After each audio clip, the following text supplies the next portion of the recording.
Listen, tiny. This clock does not sound properly. Listen. Because I broke the hammer. I accidentally did. I did not lose the key for it. Finials are in here and they go on the top. The bottom ones are already on. Yeah, but this is just a demonstration on how to fix this situation. Many people are having this situation with their clocks. There goes my cuckoo clock. Yep, I stopped this one so I could show you how to fix this. Listen.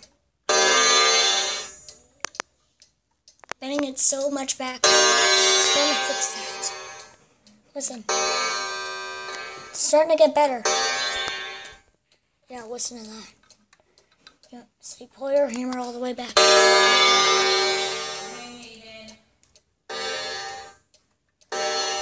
Yeah, it's starting to sound better.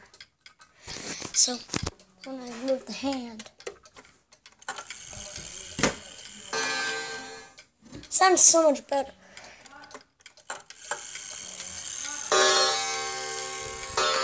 There we go, it chimed 2 times. So that's how to fix your wall clock sound.